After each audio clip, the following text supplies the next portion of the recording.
Hey guys, Toast here, and a few weeks ago in the comments I was asked about whether someone who had never played a Battlefield game previously would like Battlefield 1. So today I want to talk about how much enjoyment players with non-Battlefield backgrounds may get out of Battlefield 1. I'm going to focus on one of the largest first-person shooter franchises with a massive following, and the differences and similarities in mechanics to the Battlefield franchise. That focus is going to be on Call of Duty. Let me preface this analysis by saying that I can't estimate with 100% certainty that you will or will not like Battlefield 1. Hell, I don't even know if I'll like the game for sure. But what I do hope to give you is an idea of the standard Battlefield franchise mechanics that are likely to show themselves in Battlefield 1, and whether those mechanics would lend themselves to the general enjoyment of players from another FPS franchise. Call of Duty obviously has a massive following and has for many years. It seems that the majority of Call of Duty players got their feet wet with COD 4 Modern Warfare, so I'm going to use that game and those that came after it as the basis for my analysis. Let's ask ourselves, what are the typical features or traits of a Call of Duty game? Fast-paced high-action gameplay, comparatively low time to kill within the FPS genre, small maps with various lanes, few open spaces and infantry focused, mostly 6v6 or 9v9 game modes, focus on individual player skill versus team skill. From a base mechanic standpoint, Call of Duty is fairly close to Battlefield. It has a sprint mechanic for all players, weapon attachments, perks, or as Battlefield calls them, upgrades, and relies heavily on an aim-down sight mechanic.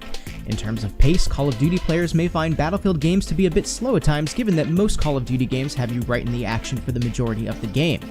In Battlefield games, you normally have travel time to an objective, so you may have longer lengths of time between fights than you would in Call of Duty. In Call of Duty, you can skip kill cams as well, and in some game modes, jump right back into the fight almost immediately. In Battlefield, even in the most fast-paced game modes, you have a longer respawn timer. In most Battlefield game modes, you also have to take a moment to decide where you're going to spawn in, unlike Call of Duty where all spawns are random or predefined and chosen for you. When you do engage in gunfights, you'll notice that the fights tend to last a little bit longer in Battlefield games than in Call of Duty. Call of Duty forces gamers to rely on their quick response and twitch reflexes. Whoever has the faster reflex tends to be the one to come out on top due to the lower health model in Call of Duty games. With Battlefield, it becomes more about who can have a better sustained aim over a longer period of time. Not so much as games like Halo, but definitely more than Call of Duty. From a maps perspective, you'll see a vast difference between Call of Duty and Battlefield. Call of Duty tends to have small, close-range maps that focus solely on infantry gameplay and divide the maps among lanes, giving the player a set number of choices for how to approach any given fight.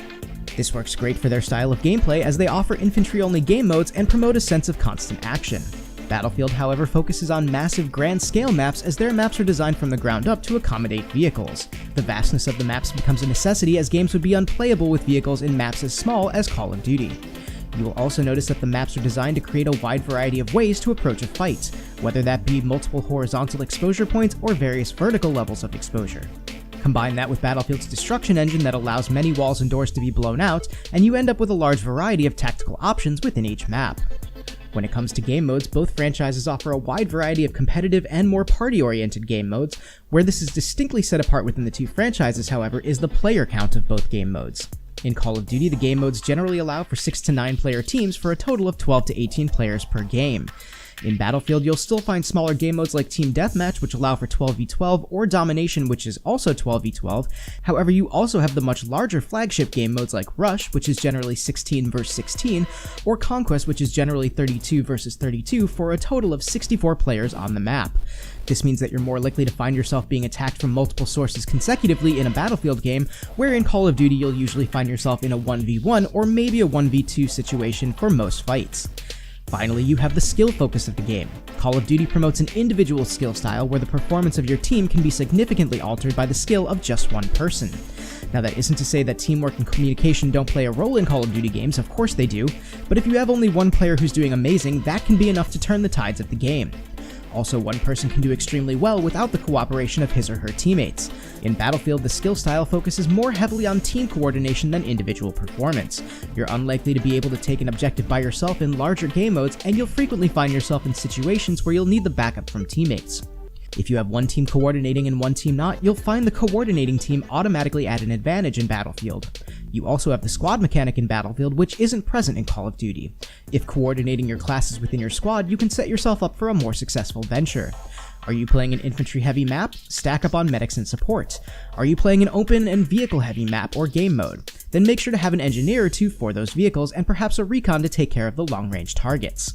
Now all that said, will Call of Duty players like Battlefield 1 based on previous Battlefield mechanics? My estimation is that they are most likely of all major non-Battlefield franchise players to find enjoyment out of this game. There's enough crossover in the base FPS mechanics that a Call of Duty player wouldn't feel completely out of place playing Battlefield. There would of course be a learning curve to get a handle on, and stylistic differences and scale differences, but I feel that wouldn't be a barrier of enjoyment to the game. But that's going to do it for today's video. I hope you guys enjoyed. Do you agree with me, or do you think I'm off base with this? Let me know in the comments. If you liked the video, please leave a like, and if you want to see more content, please subscribe and follow me on Facebook and Twitter, links in the description below. Thank you guys so much for watching. This is Toast, and I'll talk to you soon.